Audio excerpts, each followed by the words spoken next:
This Thursday marks the 20th anniversary of Princess Diana's death. She died from serious injuries in the early hours of August 31st, 1997, after a terrible car crash in Paris. But the impact of her life and her death on the world continues to be felt. Our royal watcher, the worldly fellow Fred Weintraub, joins us now to talk about Diana's lasting legacy. Fred, thanks for joining us. Thanks for having me, Jordan. It's great being here. You look dapper. I wish I could get your shoes in the shot of here because you look good, man. You can have them. Size 14s. I don't know if it's going to work. I don't think so. So can you tell me what the United Kingdom and London are doing to honor Princess Di? So they've been working on a garden in Kensington Palace. Kensington Palace is, of course, where William and Kate and Harry live. They've been working for the last 6-7 months to create this beautiful flower bed which represents Princess Diana. It opened in April. They will be there on Wednesday to kind of commemorate her death in a very, as you know, in Britain, they do things in a very low-key kind of way. But people have not forgotten Princess Di, and it is clearly a where were you moment when you heard that she passed away in an accident. Yeah, absolutely. And I remember that day. My mother was incredibly emotional. Never met her, like most people hadn't, but they felt this emotional attachment to her.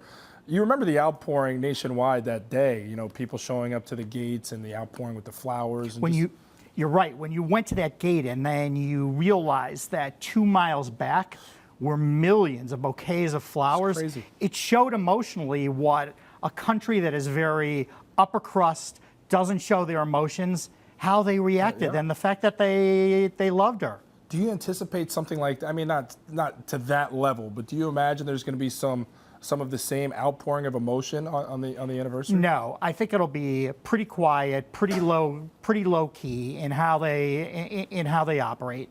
I think that what you'll see is the work that William and Harry are doing, because over the last few months, you've seen many documentaries about their life, and they really, for the first time, have kind of opened up about how hard it was for him. Prince Harry said he almost got out of being royal because he couldn't take it.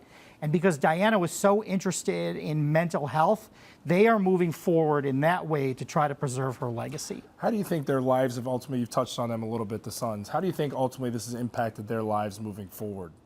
I think it's impacted them in, well, they were crushed, as you can imagine that a 12-year-old and a 15-year-old were. Their lives will be much better because of the life of Princess Diana, because the work they do with the charities.